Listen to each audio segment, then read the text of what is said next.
The idea behind the cabinet is that it's telling a story. When I look at that cabinet, it's almost, to me, it's like reading a book.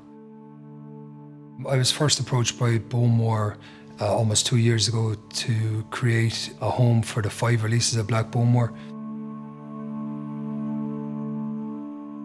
Ultimately, it was going to be a piece of furniture to house these rare and precious whiskies. To come up with a concept of what I was going to create, I spent a couple of days here in Islay and tried to capture the essence of Islay and the spirit of the people of Islay and Bowmore, the distillery itself. I wanted to create not only a piece of furniture, but almost a piece of functional art. I began my journey in Macar Bay, which is one of the most remotest parts of the island. This part hasn't changed in thousands of years, millennia, and this is almost my ground zero. I knew it was going to be some type of a cabinet, but I didn't want to have any kind of preempted ideas. I wanted the landscape to inspire me. So I just wanted a clean slate and to come here, spend a full day just really exploring the island and try to dig down and feel the soul of the island. And from that then, that was going to be the key point, the seed from what I'd build out, everything.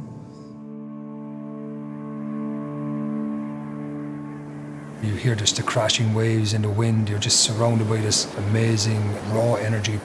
When you look at the movement of the water, it creates these beautiful natural sculpted surfaces and textures all the way throughout the sands and the dunes. If you look at the exterior of the cabinet, those textures are reminiscent of what I saw at Macar Bay.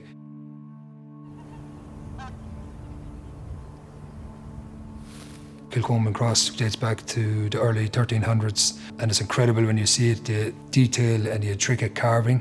And what I love about that now is that nature again is taking hold of the stone, and the lichen is growing on it. You can see the natural weathering of the stone, again natural textures, which I absolutely love.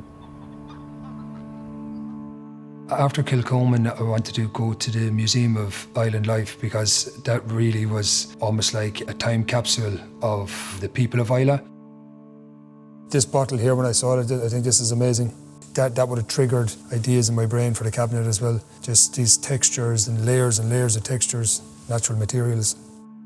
The artifacts that was in there, that's a reflection of the ingenuity of the people of Islay and how they had to react to the harshness of the island and how they overcome that. You can see that they were honing their craftsmanship and their knowledge. It's that continuous and eternal pursuit of excellence.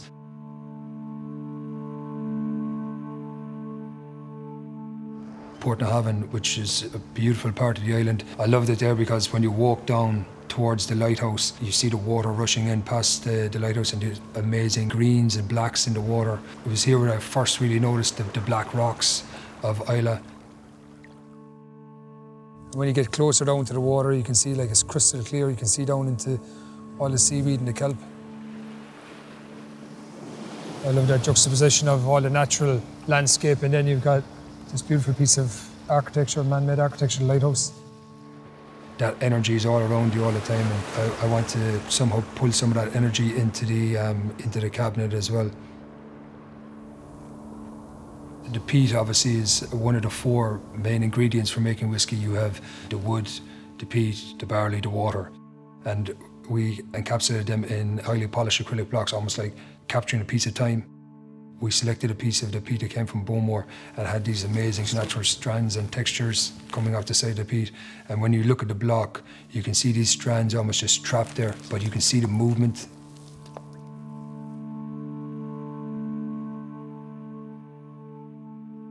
I love that, the natural textures. They're kind of a product of its environment. I almost wanted to create almost like a time machine. It was all about time, the passing of time, and that's picked up all the way throughout the cabinet. The Bowmore distillery itself is such an iconic piece of architecture, and I love that the colours which are in the peat fire itself, and the blacks and the browns, and then obviously the flames. So that movement again of natural material. The malting room where the barley is held, I love that, all of the old trusses and the details in the oak. And the roof was beautiful as well. You can see all of these bolts and rivets running through the fabric of the building. And I picked up on that on some of the detailing and the hinges, and on the drawer detailing there's rivets, and when you open up the interior of the cabinet there's over 300 bespoke lacquered rivets as well. And then again, even the patterns that the barley was making on the floor when you pick that up, and the feeling that that has in your hands when you drop it. I love that movement, and just again looking across these natural sculptures, how it's just laid down after it's been turned.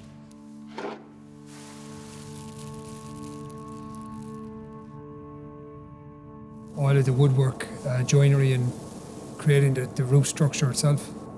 Getting a mixture of the natural materials, the stone, the wood.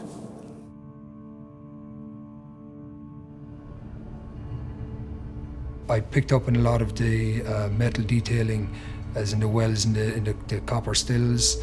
So if you look at the base of the cabinet, that's all bronze and black and brass. They are the wells that I saw on some of the stills. In the interior of the cabinet, when you open it up, you have this amazing patination of the copper, which I saw in the mash tun doors, and also the colours that I saw at the Port na Haven in the water.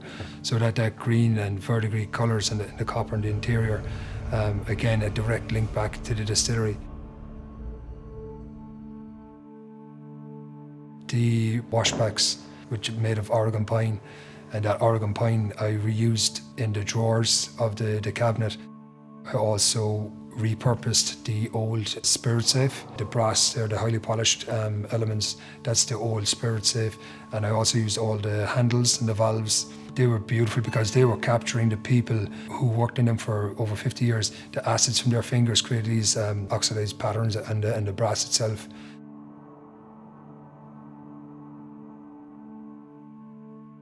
When you go into number one vaults, there's a real atmosphere. You know you're in the presence of something extremely special. Inside the cabinet are going to be the 5 iconic black Bowmores. These were distilled in 1964 when the distillery converted from coal to steam. When we went to sample these casks in 1993 before we released them, we realised the whisky was fantastic quality. The colour was black, hence the name Black Bowmore. They're all different, the taste totally different. People want to try them and they have become iconic and collectible.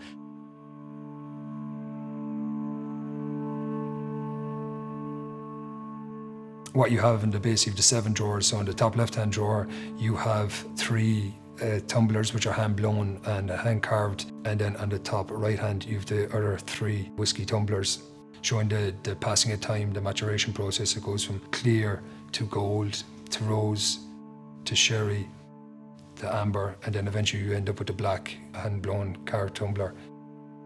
The middle top drawer, you have a custom bespoke drinks tray. On the left-hand middle drawer, you have these beautiful hand-carved solid brass coasters, which we made, one for each of the tumblers. And in the center of these coasters, you have the crystal clear hand-blown jug. So there's a coaster for that as well. Right-hand side of the middle, we have the 4 elements for making whiskey, and that was challenging. And how do I capture these 4 ingredients? So we created these beautiful acrylic, highly polished blocks. Pretty hard to execute, but it worked out fantastic. And then the 2 bottom drawers, on the bottom left-hand side, you have all the original artwork of my sketches and the ideas behind the cabinet. And then to the right-hand side, you have another leather-bound book with beautiful photography, capturing all the details of the cabinet and my journey through picking up all these details and distilling them down into what is the cabinet itself.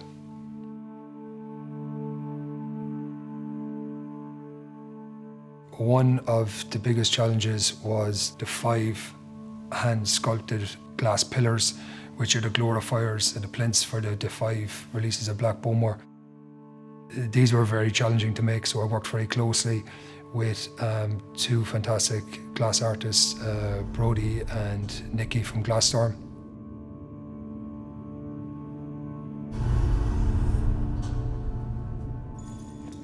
We didn't get it in the first attempt. It was a number of attempts because of the volume of glass that you have in each pillar. There's a process called annealing. Annealing is when you take the heat out of the glass, and that has to be done over a certain period of time. We had to go out as far as almost, I think, 36 days in total. Even after 36 days, you don't know if it's been a success or not.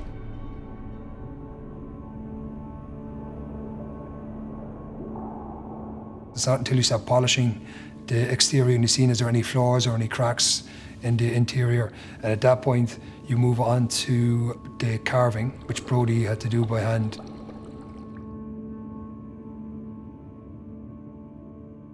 And then each sculpted little carving section in each pillar, that goes through 5 different processes. So that was so time consuming. And again, taking care of these pieces that you don't drop them, they don't get damaged, because they are beautiful sculptures in themselves.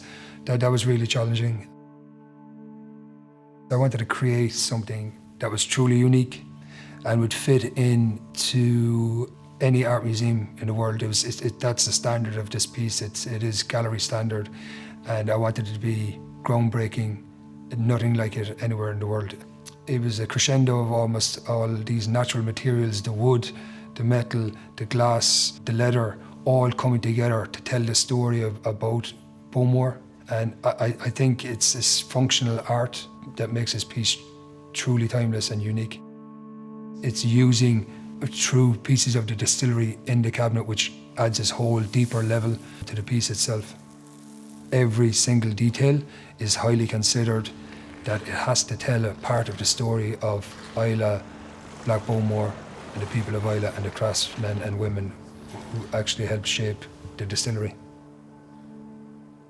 The person who ends up with this cabinet in their possession, they're going to end up with a true piece of history, functional piece of art that will be recognised globally as a true piece of luxury.